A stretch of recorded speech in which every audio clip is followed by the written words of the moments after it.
Olá pessoal, boa tarde, tudo bem? Sejam bem-vindos ao canal Daniel Lopes. Fica o convite aí para você se inscrever no canal, caso ainda não seja inscrito. Se já é inscrito, verifique se a sua inscrição está ativa. E eu quero dizer para vocês que as inscrições para o curso Manual de Sobrevivência do Cristão no Século XXI se encerraram, mas eu quero avisar a todos os membros, todos os que se tornaram alunos, que amanhã a gente vai ter a nossa primeira live. Ela vai acontecer dentro da plataforma e vai acontecer no grupo também. Então não se preocupe que de um jeito ou de outro você vai estar conosco, tá bom? Verifique aí suas mensagens lá na plataforma onde estão as aulas.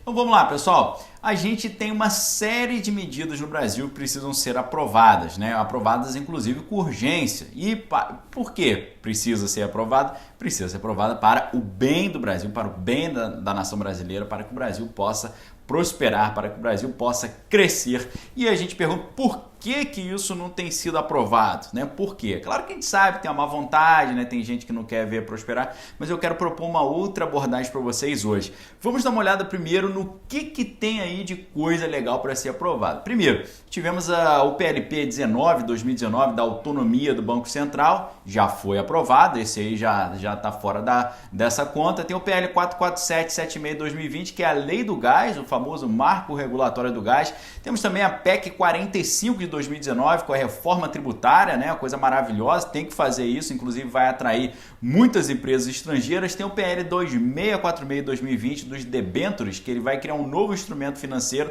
chamado de debêntures de infraestrutura, muito importante também. Tem o PL 5877 de 2019 que vai tratar da privatização da Eletrobras. E hoje a Petrobras está em alta também, mas vamos continuar aqui. Tem a PL 5787 de 2019 do Marco Legal do Mercado de Câmbio. Foi aprovada já nesse ano de 2021 na Câmara, precisa ir para o Senado ainda depois para a sanção presidencial. Além disso, a PEC 32 de 2020 que traz a famosa reforma administrativa, tão importante aí porque ninguém consegue gastar mais do que ganha e continuar tendo uma vida saudável. A família não funciona assim e as empresas e o país também não. Tem a PL também do licenciamento ambiental, tem a PL 4.199 de 2020 da cabotagem, a famosa BR do mar, PLP 146 de 2019, marco legal das startups, isso aí também seria sensacional para o progresso, principalmente na área científica. PL 7.843 de 2017 da eficiência administrativa, PLS 261 de 2018 das ferrovias,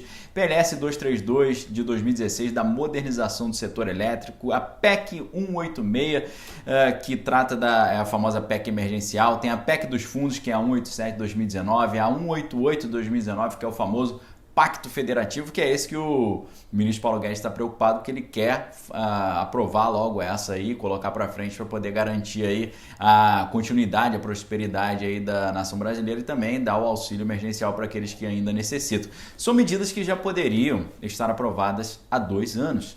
Por que não foram aprovadas? Eu arrisco dizer que, além de tudo, é uma questão de competição.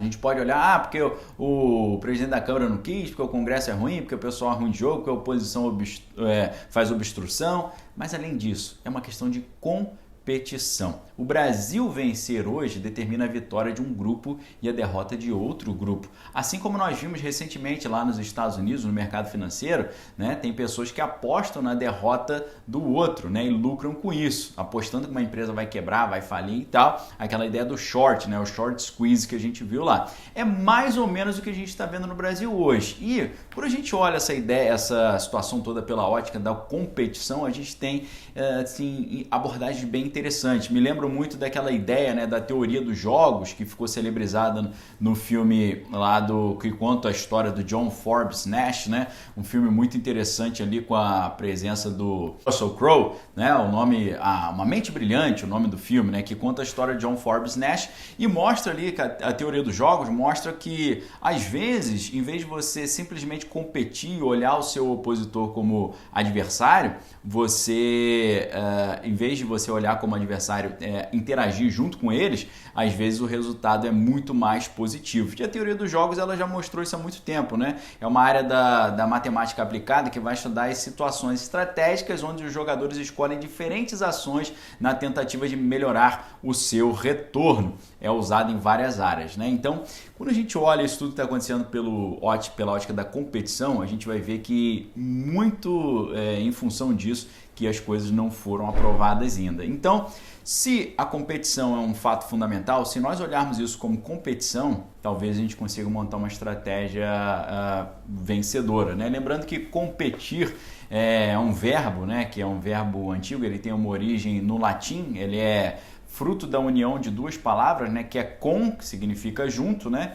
E do latim, né? Com, que significa estar junto e tal, e unido à palavra petere em latim, que significa vencer, né, buscar ou conquistar, né? Então é muito interessante, né? Competir é conquistar junto, mas esse pessoal não tem essa ótica, né? Eles têm uma ótica de competição mais da Tonya Harding, né? Não sei se você lembra do filme, ou se assistiu o filme Eu, Tonya, né? Que conta a história das atletas Tonya Harding e Nancy Kerrigan, né? A Tonya Harding, ela se envolveu numa situação lá porque o namorado dela arrumou um amigo que deu uma marretada no joelho da concorrente, porque a concorrente patinadora não pôde competir e tal. Então é aquele jogo sujo, né? Hoje em dia a gente vê muito disso na competição que temos no Brasil hoje, né? O jogo sujo, a mudança das regras no meio do caminho, regras que são meio abstratas, que você não entende mais ou menos como é que funciona. Então, se a gente olhar isso tudo com ótica da competição, a gente vai ver exatamente melhor o que está acontecendo. As pessoas não querem que o Brasil prospere, porque o Brasil crescer e prosperar significa um grupo ser vitorioso e um grupo ser derrotado. Eu já disse para vocês que tudo que acontece nesse ano de 2021 é com foco em eleição, é com foco no pleito do ano que vem. Tudo hoje é feito com base nisso. É por isso que eles falam, se a gente aprovar um monte de coisa boa, o Brasil prosperar, o Brasil ficar super bem na fita, eles vão bater palmas pro atual governo e falar, ó, que maravilha, vamos continuar. Mas não é assim que funciona, porque o negócio é competição. E muitas vezes, como eu disse para vocês, nessa competição, alguns não respeitam regra, alguns mudam a regra no meio do caminho e alguns nem lidam com o seu adversário de forma racional. É de forma completamente irracional. E aí que está um outro grande detalhe, um outro grande aspecto dessa história toda, né? A irracionalidade nesse processo de competição. Hoje em dia, por exemplo, teve uma atriz aí famosa, que era lutadora de MMA, estava lá fazendo vários filmes importantes, né? E aí, por alguns comentários que ela fez na internet, ela acabou sendo demitida, né? E numa entrevista recente, ela disse que a Disney mandou ali um media trainer, né? Uma treinadora de mídia para dar instruções para ela, de dizer para ela como ela poderia lidar com a opinião pública, né? Ela deu umas opiniões assim mais conservadoras, desagradou o público mais à esquerda, e aí a profissional de media training, ela falou para a atriz o seguinte, olha, você respondeu às críticas que foram feitas à sua imagem, você respondeu de forma racional, mas esse pessoal que está te criticando, eles não entendem o argumento racional, eles não lidam de forma racional, mas de forma totalmente emocional. Você só vai conseguir se comunicar com eles se for de forma emocional.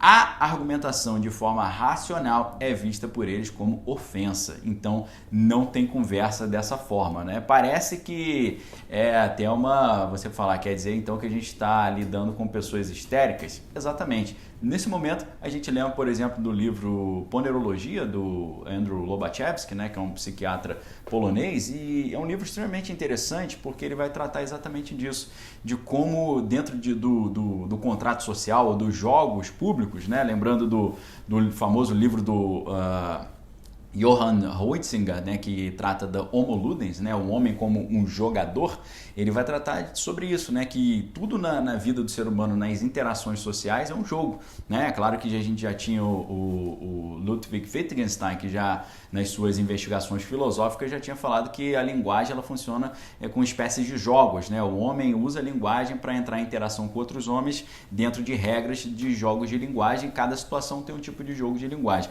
Quando a gente olha tudo que está acontecendo hoje a partir da ideia de um jogo, de uma competição que tem regras que mudam a todo momento e pessoas que não seguem essas regras, a gente começa a pensar um pouco diferente.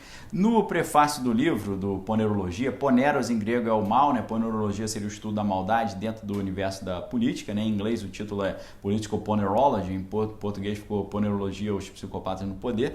E no prefácio muito interessante do professor Olavo fica escrito o seguinte, né? Ele diz o seguinte, abre aspas, não é preciso preciso nenhum estudo especial para saber que, invariavelmente, o discurso comunista, o pró-comunista, o esquerdista, é 100% baseado na exploração da compaixão e da culpa. Isso é uma experiência comum. Mas o que o Dr. Lobachevsky e os seus colaboradores descobriram foi muito além disso. Eles descobriram, em primeiro lugar, que só uma classe de pessoas com psicopatia tem a quantidade de agressividade mental suficiente para se impor a toda uma sociedade por esses meios. Segundo, né, o livro do Lobachevsky e a sua equipe, né, o autor e a sua equipe descobriram que quando essas pessoas, os psicopatas dominam, né, a insensitividade moral se espalha por toda a sociedade, roendo o tecido das relações humanas e fazendo da vida literalmente um inferno.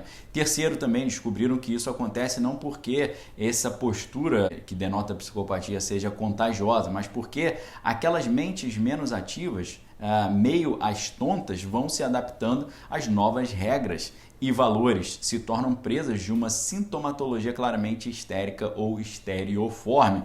O histérico não diz o que sente, mas passa a sentir aquilo que disse. E na medida em que aquilo que disse é a cópia de fórmulas prontas espalhadas na atmosfera como gases onipresentes, qualquer empenho de chamá-lo de volta às suas percepções reais abala de tal modo a sua segurança psicológica emprestada que acaba sendo recebido como uma agressão ou um insulto. Então, é exatamente isso. Quando essas pessoas que têm uma postura histérica são abordadas com argumentos racionais, elas interpretam esses argumentos racionais como insulto. É por isso que não tem diálogo, literalmente. Mas aí é interessante a gente ver, né, como é que funciona esse jogo. A oposição diz que o presidente tem usado esse jogo, aproveitando aí as polêmicas que envolveram o deputado que acabou sendo preso e aproveitando a distração que a mídia ficou com relação a esse assunto para poder interferir na Petrobras, né? Claro que ele vai dizer que não foi uma interferência, que é uma prerrogativa legal dele,